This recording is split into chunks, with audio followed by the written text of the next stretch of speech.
यूं ही नहीं मिलती राही को मंजिल, एक जुनून सा दिल में जगाना पड़ता है। पूछा चिड़िया से कैसे बना आशियाना, बोली भरनी पड़ती है उड़ान और तिनका तिनका उठाना पड़ता है। नमस्कार दोस्तों, मैं नाम के आप सभी का स्वागत करती हूँ। दोस्तों, आज अपने इस वीडियो में हम लोग इलेक्ट्रॉनिक विन्यास निकालना सीखेंगे। दोस्तों, ये एक बहुत ही महत्वपूर्ण टॉपिक है जिससे हम लोग बहुत सी सारी चीज़ों के बारे में जान पाएंगे। यदि दोस्तों आपको इलेक्ट्रॉनिक विन्यास निकालना नहीं आता है तो आप हमारे इस वीडियो तक लास्ट में बने रहिए, हम आपको इलेक्ट्रॉनिक विन्यास निकालना बता देंगे। दोस्तों, इलेक्ट्रॉनिक विन्यास ऐसी चीज़ है जिसकी सहायता से हम लोग संयोजकता निकालना भी सीख सकते हैं। तो सबसे पहले आइए हम लोग इलेक्ट्रॉनिक विन्यास सीखते हैं। केमिस्ट्री का एक महत्वपूर्ण भाग है दोस्तों ये। तो पहले दोस्तों हम लोग आपको बोरबरी के नियम से इलेक्ट्रॉनिक विन्यास निकालना सिखाएंगे। देखिए, एक तो बोरबरी का नियम है, दूसरा अब्बाऊ का नियम है। अब्बाऊ का नियम से दोस्तों बहुत फेमस है, लेकिन अभी हम बोरबरी के नियम से ही जानेंगे, उसके बाद अब्बाऊ के नियम।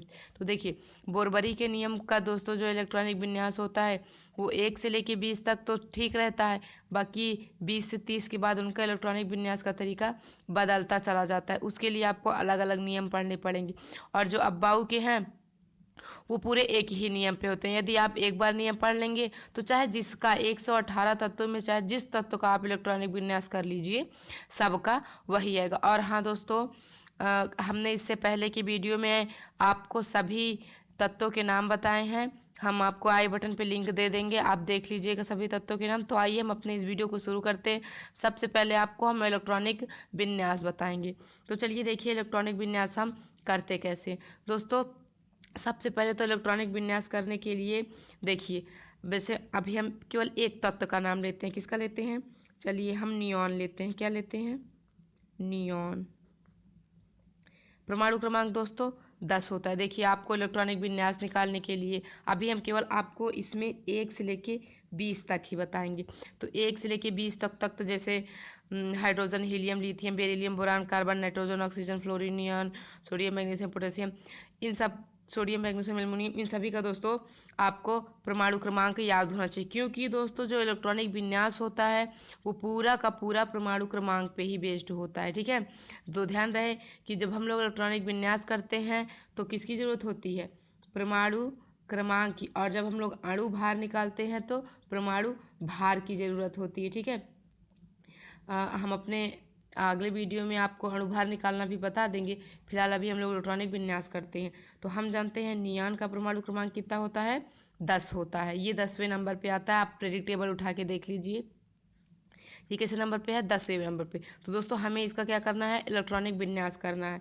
तो दोस्तों इसके कक्षक में कितने इलेक्ट्रॉन आएंगे इसको तय करने के लिए बना है एक फार्मूला 2n²। कितने? क्या दोस्तों? 2n²। इसका मतलब होता है दोस्तों कि इसमें कितने इलेक्ट्रॉन भरे जाएंगे। तो देखिए 2 और n दोस्तों कक्षकों की संख्या होता है। किसकी संख्या होता है? कक्षकों की। अब आप कहेंगे कक्षक क्या है, तो हम आपको इससे पहले एक चीज़ बता देते हैं। जैसे देखिए, अगर इलेक्ट्रॉनिक विन्यास करना है तो K, L, M, N, ये 4 कक्षक होते हैं। हमें नियॉन का करना है, यानी किसका करना है? 10 का करना है। तो दोस्तों जो परमाणु क्रमांक होता है हमारा, वही हमारा इलेक्ट्रॉनों की संख्या होता है। ठीक है, क्रमांक रहेगा यहाँ पे। जो परमाणु क्रमांक होता है वही इलेक्ट्रॉनों की संख्या होता है। इस बात को ध्यान रखिए। तो यानी 10 अगर परमाणु क्रमांक है तो 10 ही इलेक्ट्रॉन। और दोस्तों ये जो हम यहाँ पे आपको बताए थे 2n², इसका मतलब होता है, देखिए ये हमने यहाँ पे आपको 4 कक्षक लिखे हैं ना। इस कक्षक में कितने इलेक्ट्रॉन भरेंगे, इस कक्षक में कितने इलेक्ट्रॉन भरेंगे, इस कक्षक में कितने इलेक्ट्रॉन भरेंगे और इसमें कितने इलेक्ट्रॉन, इसको निश्चित करने के लिए फार्मूला 2n² बना हुआ है। अब कैसे? देखिए 2n² को हम कैसे निकालेंगे। तो देखिए, यदि हमें देखना है कि पहले कक्षक में कितने इलेक्ट्रॉन आएंगे, तो ये दोस्तों जो n होता है ये कक्षकों की संख्या के लिए रखा गया। तो मान लीजिए हमें पहला कक्षक, तो भाई दोस्त कक्षक हमारा पहला है, 1 का स्क्वायर करेंगे, इन दोनों के बीच में गुणे का चिन्ह, जब 1 का स्क्वायर करेंगे तो 1 ही आएगा, हल करेंगे तो 2, यानी दोस्तों पहले कक्षक में 2 इलेक्ट्रॉन भरे जाते हैं। अब ऐसे दूसरे कक्षक का निकालते हैं। चलिए 2n², अब n के जगह पे हमारा दोस्तों 2 रखाएगा। तो यहाँ स्क्वायर करेंगे तो 4 और मल्टीप्लाई करेंगे तो 8, यानी हमारे दूसरे कक्षक में 8 इलेक्ट्रॉन। इसी प्रकार तीसरे कक्षक में निकालते हैं तो यहाँ जब हम 3 का वर्ग करेंगे तो 9 और इसका मल्टीप्लाई करेंगे तो 18, यानी यहाँ 18 आ गया। और अब हम चौथे कक्षक में निकालते हैं तो यानी कक्षकों की संख्या 4, यानी n के स्थान पे 4 रखेंगे तो 4 का वर्ग दोस्तों 16 यानी 16 मल्टीप्लाई करेंगे 32। तो ये देखिए इससे दोस्तों ये पता चलता है कि किसी कक्षक में कितने इलेक्ट्रॉनों की संख्या भरी जाए, कितने इलेक्ट्रॉन हम भर सकते हैं। मतलब ये दोस्तों कि जैसे हमने लिखा है पहले कक्षक में 2 इलेक्ट्रॉन, आप पहले कक्षक में 2 इलेक्ट्रॉन से ज़्यादा नहीं भर सकते, चाहे जितनी कोशिश कर लीजिएगा। इसी प्रकार दूसरे में 8, तीसरे में 18, चौथे में 32 और आगे भी बढ़ता रहता है। 4 तक रखिए, जब 5 रखेंगे तो 50 आ जाएगा। ठीक है, ऐसे बढ़ता रहेगा आगे। फिलहाल अभी इतने की हम लोग ज़रूरत है, हम लोग इतना ही लेते हैं। तो हम दोस्तों इसमें 1 से 20 तक का निकालेंगे। तो हमने सबसे पहले क्या लिया था, नियॉन लिया था। क्या लिया था, नियॉन। तो चलिए आइए सबसे पहले निकाल ले इसका नियॉन। एनी क्या होता है, 10 होता है ना। तो हमें क्या निकालना है दोस्तों, इसका इलेक्ट्रॉनिक में हम बताए थे। सबसे पहले आप कक्षक लीजिए, 4 कक्षक होते हैं, KLMN, ये 4 कक्षक हैं। तो अब हमें किसका निकालना है, नियॉन का। तो देखिए हम जानते हैं हम पहले कक्षक में केवल 2 ही इलेक्ट्रॉन डाल सकते हैं। अब देखिए 8 इलेक्ट्रॉन थे, क्योंकि हमने दोस्तों अभी जस्ट आपको बताया है कि जो हमारा परमाणु क्रमांक होता है, जो तत्व का परमाणु क्रमांक होता है, वही इलेक्ट्रॉनों की संख्या होती है। इलेक्ट्रॉनों की मतलब ये होगा दोस्तों कि जितना तत्व का परमाणु क्रमांक होता है, उस तत्व में उतने ही इलेक्ट्रॉन भी पाए जाते हैं। ठीक है, इस बात को आप ध्यान रखिएगा। और उतने ही प्रोटॉन भी पाए जाएंगे। तो अभी हम लोग केवल इलेक्ट्रॉन की बात करते हैं, प्रोटॉन न्यूट्रॉन की बाद में बात करेंगे। तो देखिए आप ध्यान रहे कि किसी तत्व का जितना परमाणु क्रमांक होगा, उसमें उतने ही इलेक्ट्रॉन पाए जाएंगे। तो देखिए नियॉन का 10 परमाणु क्रमांक, यानी इसमें 10 इलेक्ट्रॉन हैं। तो देखिए 2 तो पहले कक्षक में 2 इलेक्ट्रॉन भर सकते हैं, मैंने डाल दिए 2 इलेक्ट्रॉन डाल दिए ना। अब देखिए 10 इलेक्ट्रॉन थे, 2 इलेक्ट्रॉन यहाँ डाल दिए। अब कितने बचे, 8। ये बस यही इसका इलेक्ट्रॉनिक विन्यास है। अब इलेक्ट्रॉन भी ख़त्म हो गया, वरना इसके आगे हम और डाल देते। तो बस यही, और भी हम लेते हैं। चलिए मान लीजिए क्लोरीन का लेते हैं। किसका लेते हैं, क्लोरीन। क्लोरीन का दोस्तों परमाणु क्रमांक 17 होता है। क्या होता है, 17। वही कक्षक फिर से KLMN, यही कक्षक। और हमें किसका करना है, क्लोरीन, यानी 17।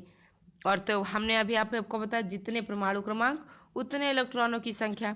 तो देखिए हम जानते हैं कि पहले कक्षक में 2 इलेक्ट्रॉन से ज़्यादा आप नहीं भर पाएंगे, चाहे जितनी कोशिश करिए। और दूसरे में दोस्तों 8। अब देखिए हमारे पास 17 इलेक्ट्रॉन थे, पहले में 2 डाल दिया, दूसरे में 8 डाल दिया, हो गए 10। अब बचे जो 7 इलेक्ट्रॉन अगले कक्षक में भाग जाएंगे। यही इलेक्ट्रॉनिक विन्यास है। ठीक है, इसी प्रकार आप 1 से लेकर 20 तक तत्वों के चाहे जैसे करिए, मतलब चाहे जिस का करिए। और हम ले लेते हैं सोडियम का, ले लेते हैं। Na होता है दोस्तों इसका संकेत, परमाणु क्रमांक 11, नियॉन के बाद ही आता है। तो अब देखिए KLMN, हमें नियॉन का करना है। पहले में हम जानते हैं 2 इलेक्ट्रॉन। अब देखिए, और इसमें कितना डाल सकते हैं, 8। 8 2 10, लेकिन हमारे पास 11 इलेक्ट्रॉन है। जो एक बचा उसे इधर भेज दिए। तो ये देखिए सोडियम का होगा। इसी प्रकार दोस्तों आप 1 से 20 तक के जितने भी तत्व होंगे, 1 से 20 तक 20 ही तत्व हैं, इन 20 तत्वों का इलेक्ट्रॉनिक विन्यास बहुत ही आसानी से निकाल सकते हैं। ठीक है, यदि आपको इसकी प्रमाणिक आणविक संरचना बनानी है तब पर भी आप उसे बना लेंगे। तो फिलहाल अभी इसको बारे में डिस्कशन हम आपको अगले वीडियो में बताएंगे। तो दोस्तों आप इस प्रकार जैसे कि अभी हमने आपको बताया, ऐसे ही आप 1 से लेकर 20 तक सभी तत्वों का इलेक्ट्रॉनिक विन्यास कर सकते हैं।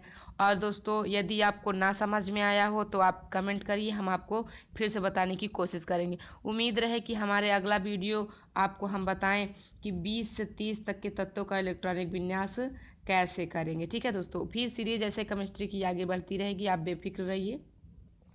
तो दोस्तों यदि आपको ना वीडियो ना समझ में आया हो तो प्लीज़ कमेंट करके नीचे हमें ज़रूर बताएं कि क्या बात नहीं समझ में आई है। हम अपनी पूरी भरपूर कोशिश करेंगे कि अगले वीडियो में आपको ऐसी कोई दिक्कत ना हो। तो फिलहाल दोस्तों अभी के लिए तो जय हिंद। मिलते हैं अपने अगले वीडियो में कुछ और इंटरेस्टिंग पॉइंट के लेकर। वंदे मातरम।